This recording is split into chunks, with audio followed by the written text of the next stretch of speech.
Today on Rewind, a closer look. We're driving into 1996's Pure Danger, a PM Entertainment chase movie where everyone wants the diamonds, nobody trusts anybody, and cars absolutely do not obey the laws of physics. A parolee who just wants to start over, but instead ends up stuck in a crossfire between mobsters, loudmouth fences, and the kind of criminals who shoot first and argue later. It has Vegas at night, strip clubs, junkyard showdowns, and at least one explosion that feels like they were saving the entire budget for it. Is this peak PM chaos, or one of the more questionable entries in their catalog? Let's find out. The movie opens with a group of guys standing around their car with a flat tire, talking about how this delay might actually be a good thing, which is exactly the kind of optimism that only exists right before a disaster. And one of the guys, that's Marcus Chong, Tank from The Matrix.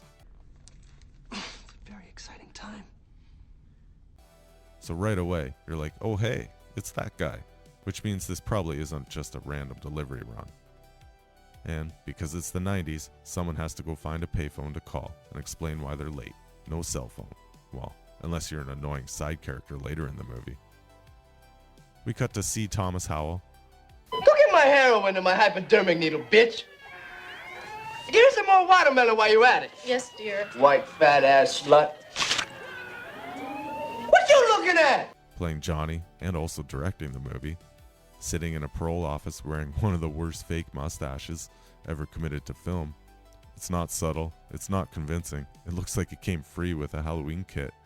He's getting chewed out by his parole officer for being late again, and as punishment, his parole gets extended another 6 months. Johnny pleads with him, says he just wants to go back to Reno and start over. He hates the job he's stuck with his satisfied parole. Cooking at a diner where nobody eats. The officer doesn't care. 6 more months. And then the classic warning, don't do anything stupid. Which in a PM movie basically guarantees he's about to do something very stupid. Then we get the obligatory Vegas at night montage with the credits rolling over it. Neon lights, casinos, sweeping skyline shots. Gotta hit that PM checklist. Vegas at night? Check. The guys with the flat tire eventually make it to their destination. Chong's name is actually Free Throw, which is already incredible. He knocks on the door and the group is led inside what looks like a members only mob casino. Very exclusive, very smoky, very we shoot people over misunderstandings. Free Throw approaches a table to talk to a mob boss named Dopalma, but he's told to wait until the poker hand finishes. Dopalma confidently thinks he's won, and then the other guy flips over a royal flush, which apparently shocks everyone at the table.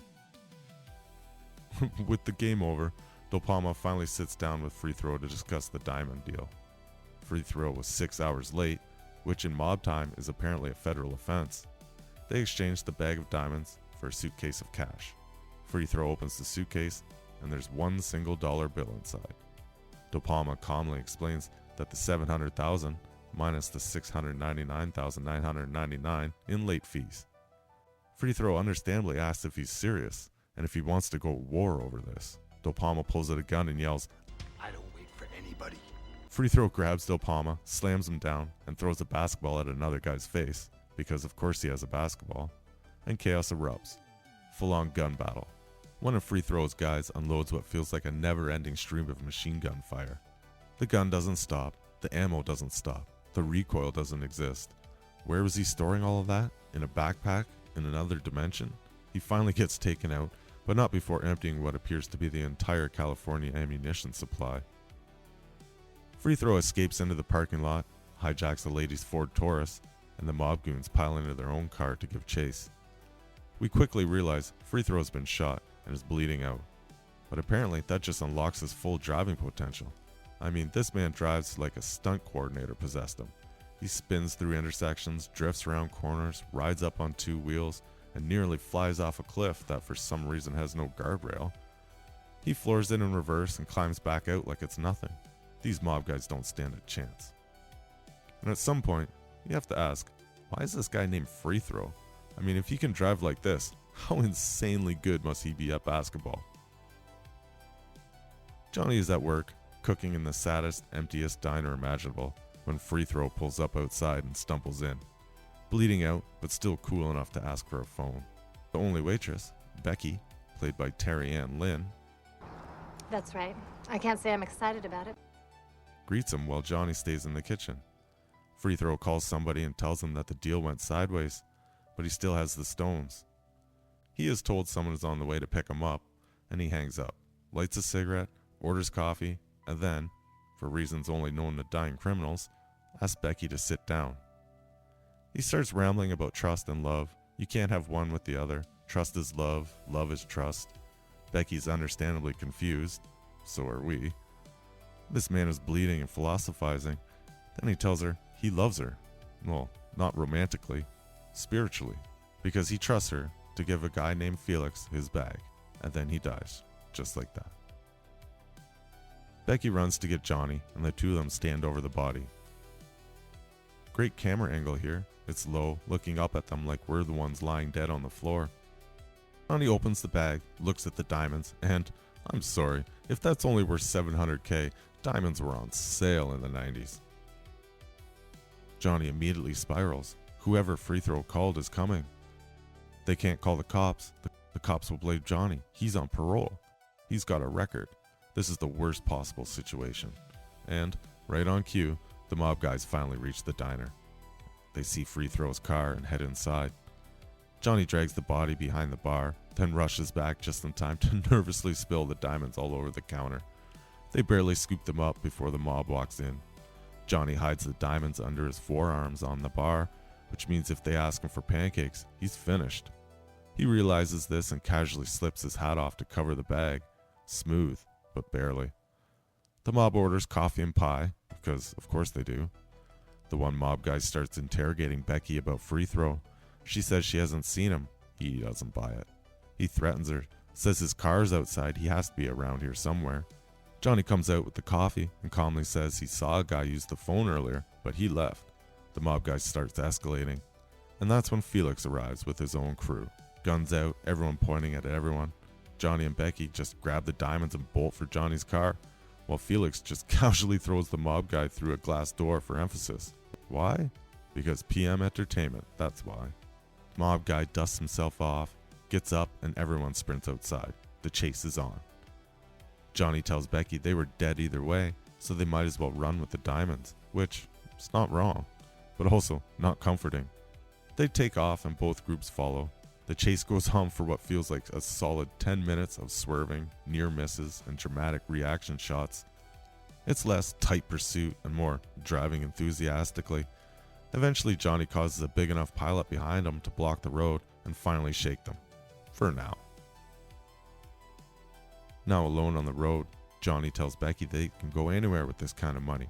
We can go anywhere. We can go to Los Angeles. Which is apparently the first exotic destination that pops into his head. He says he can fence the diamonds there, and Becky is not convinced. She's still processing the fact that they were just shot at in the diner, and Johnny's already planning a relocation strategy. Cut to what may or may not be the same mob casino, it's hard to tell. A guy named Farmentero walks over to a loudmouth gambler named Dice, played by Rick Shapiro. I'm okay, alright. I come from very hard, lower class dermatology. So, I miss cocaine. I mean the Lion King. Don't judge me. So, I don't know if I want to talk about it. He calmly informs them that he owes $485,000 and has 48 hours to pay in full, or he's dead. So yeah, pretty safe assumption, this is Johnny's fence in LA. And sure enough, once they reach Los Angeles, Johnny and Becky head straight to a strip club. Because this is PM Entertainment, and we have a checklist to complete, remember? Strip club? Check. Anyway, Dice owns this place. Of course he does. Johnny tells Becky to wait outside and goes into Dice's office, where he immediately starts beating him up.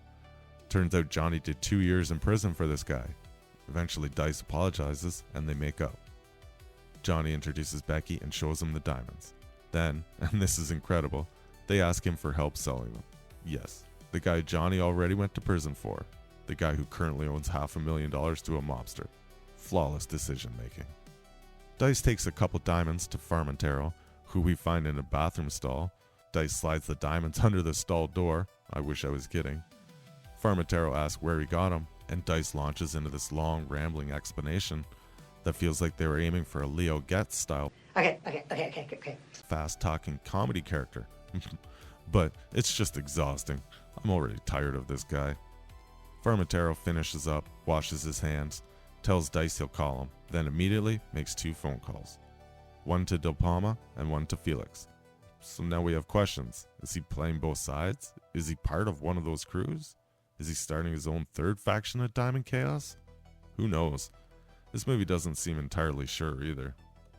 Meanwhile, back in Johnny's car, Dice's cell phone rings, which is amazing, because the entire plot started because some diamond runners were late due to a flat tire and couldn't make a phone call. But Dice, this walking liability, has a fully functioning cell phone in 1996? Sure, why not? Farmatero tells them to meet at a junkyard at midnight to buy the diamonds. Simple, clean. What could possibly go wrong? In a warehouse somewhere, Felix's crew is gearing up, while Felix narrates a story about a squash bug being reincarnated as a lion and killing the man who stepped on it. Deep, philosophical. I'm not entirely sure what that has to do with murdering 2 civilians over diamonds, but he delivers it like it means something. Meanwhile, Johnny rigs up an improvised gas bomb in his trunk. His master plan? A Zippo lighter taped near the nozzle of a jerry can full of gas. And when the trunk opens, boom, movie physics engaged. Great plan. Is that how explosions work? Not exactly. But this is PM Entertainment. We're here for enthusiasm, not engineering. At the junkyard, Farmatero waits with 2 goons. Johnny, Becky, and Dice arrive. Dice gets out and immediately starts negotiating down his $485,000 debt like this is a yard sale. But before that conversation gets anywhere, De Palma and his crew pull up and casually shoot Farmatero in the back. Problem solved. I guess Dice's debt just got cleared up the old-fashioned way. They turn the guns on Dice, and he goes full panic monologue, word vomit, apologies, offers, excuses. He will say anything to stay alive. This man has no off switch. And eventually, he blurts out that diamonds are in Johnny's trunk. Now everyone slowly walks towards the car while Johnny and Becky stand there at gunpoint. The tension builds. They sure do milk it. Johnny pretends he doesn't want to give up the keys. He reluctantly hands them over. Quick eyebrow exchange. Transition. Get ready. The goons fumble with the keys, about to pop the trunk, and just as you're wondering how big this explosion will be, vans pull up. Felix and his crew have arrived. The 2 mob bosses calmly talk for about 3 seconds before De Palma opens fire and just kills Felix. A massive gunfire erupts. Johnny, Becky, and Dice just kind of stand in the middle of it, hoping bullets politely avoid them. One of De Palma's guys finally opens the trunk and immediately dies in the explosion, so the gas bomb works. Sure. And guess who isn't dead? Felix. Bulletproof vest. Of course. In the chaos, Johnny and Becky grab the diamonds from the real hiding spot, under the front of the car, and try to run. De Palma stops them at gunpoint, ready to pull the trigger, but Dice finally does something useful and jumps in front of the bullet. Johnny drags them to another car, and somehow, miraculously, none of them get shot during the sprint. Why? Because there's still 30 minutes left in the movie. They peel out, and both De Palma and Felix jump into vehicles and follow, and now we're in full junkyard chase mode. Quick question though, what exactly was Farmatero's plan? He called both sides to the same meeting, knowing they hate each other. Was he hoping they'd wipe each other out and he'd scoop up the diamonds? Was he improvising? The movie doesn't really clarify this. Back to the chase, they do laps around the junkyard, scraping doors, smashing into piles of cars, and triggering completely random explosions. Why are things exploding? Doesn't matter. PM checkbox. Random explosions? Check. Johnny sideswipes a stack of cars, knocking them over and blocking the path. He repositions, waits, and shoves another car into De Palma's lane, causing yet another explosion and temporarily trapping Felix.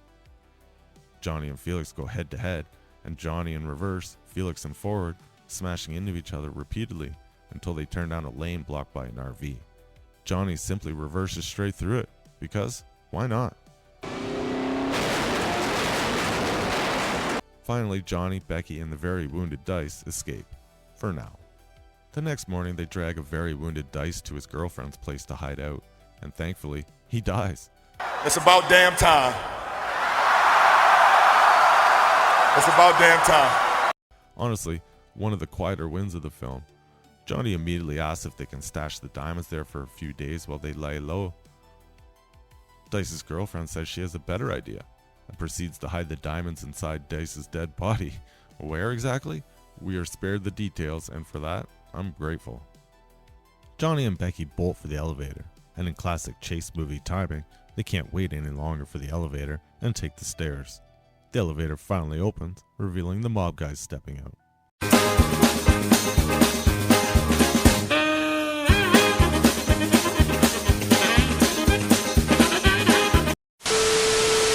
Outside, Johnny and Becky stand in the street, trying to process how their lives spiraled into this mess. Johnny awkwardly tells her he might be falling in love with her. She asks for clarification, and right on cue, the window upstairs flies open and a goon starts firing at them in broad daylight in the middle of the street. Zero hesitation, zero subtlety. He misses everything, naturally, and just goes back inside to continue looking for diamonds. That's the plan. Not a great plan. Cut to another PM staple, the motel hideout. Shower, patch up wounds, emotional bonding, checkbox complete. Becky finally asks why Johnny went to prison. Turns out Dice paid him $5,000 to drop off a car. He got busted by narcotics cops. He had a choice. Rat out his friend and walk free, or stay quiet and do 2 years. He stayed quiet. Becky admires his loyalty. They make out. Trauma bonding achieved. The next morning, Felix rolls into the motel, kicks open the door, and unloads into the bed. But, shocker, nobody's there. For the first time, Felix actually looks annoyed.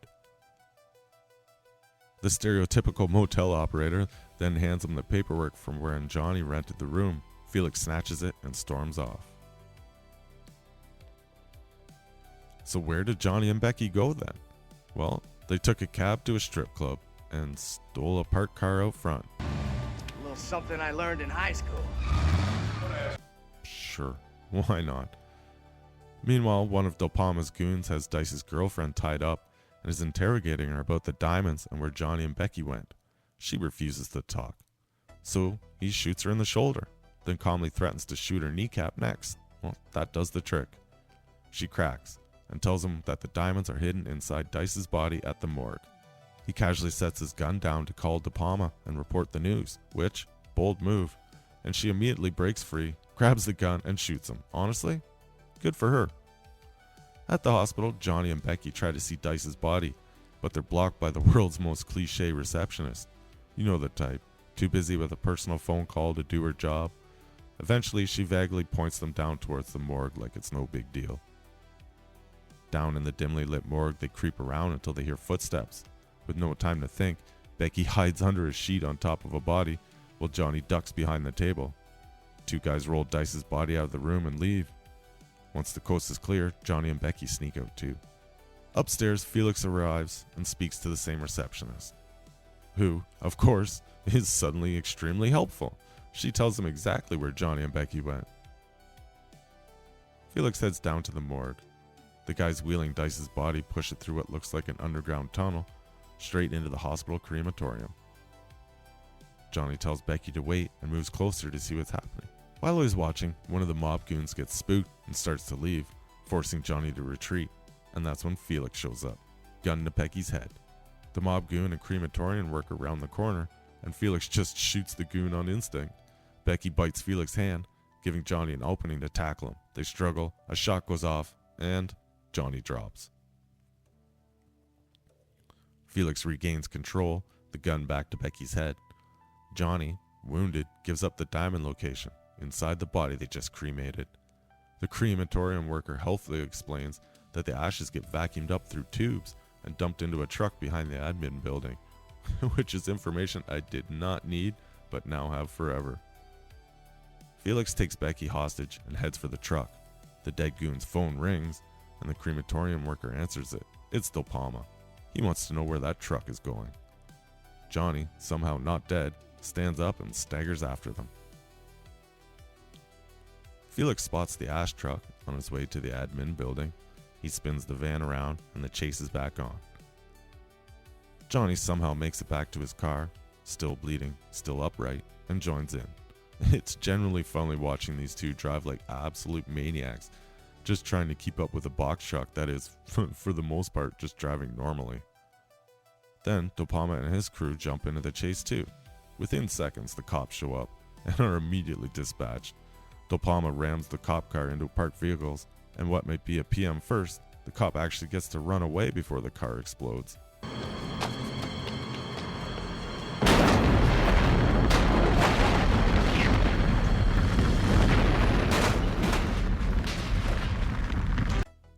Meanwhile, Felix keeps ramming the truck, and the truck driver, instead of pulling over like a rational human being, floors it.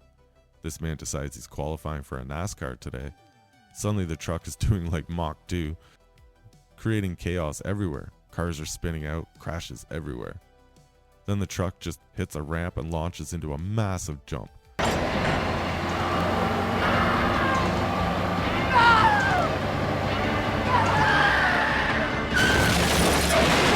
It actually kind of lands, almost makes it, and then gets T-boned by a semi, sending it airborne and triggering the kind of explosion PM Entertainment clearly saved the entire budget for.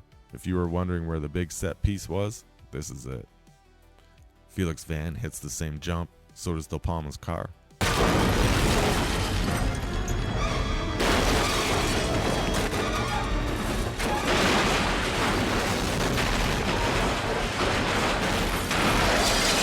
Johnny barely avoids it.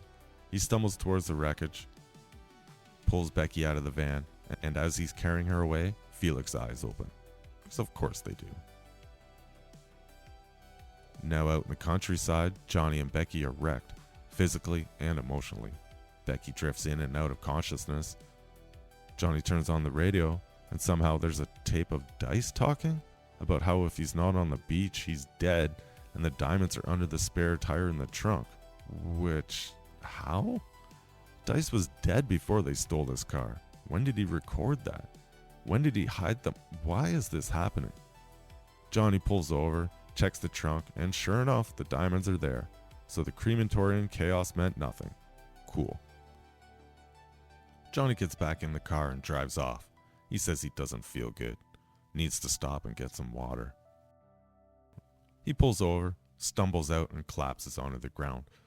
Becky looks lifeless in the passenger seat.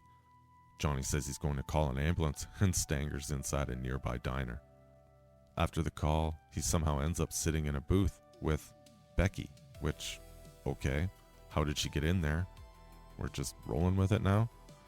The waitress brings him water, he pours it over himself, starts rambling about love, and then dies.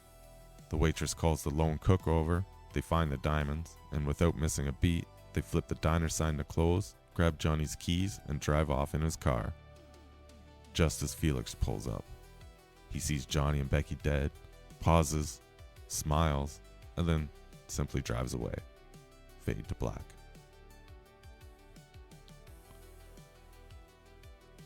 This wasn't exactly one of PM Entertainment's finest. Plot had some serious holes, like the cassette tape and diamonds magically appearing in the trunk at the end.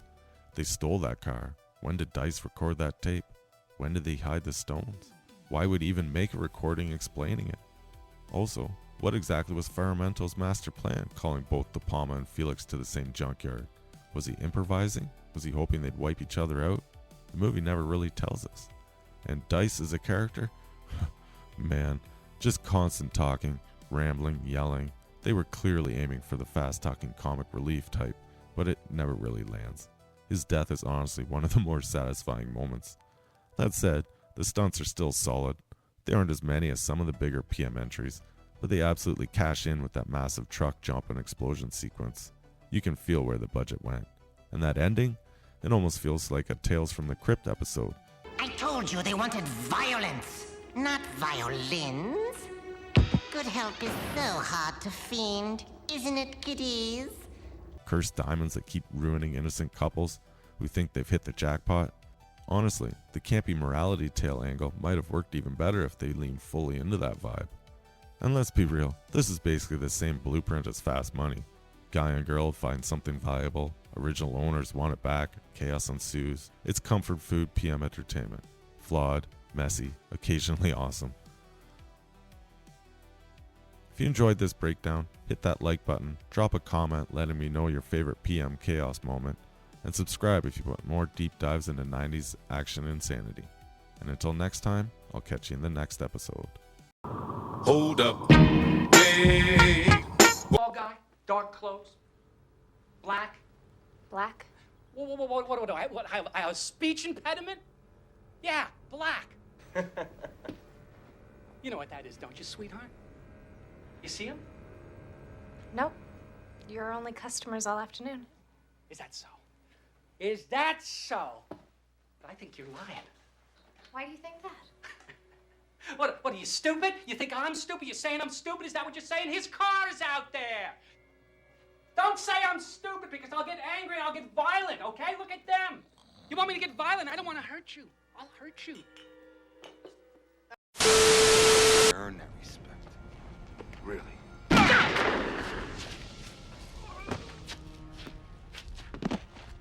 Consider that part of your dues. So, looks like you two guys are working for me now, huh?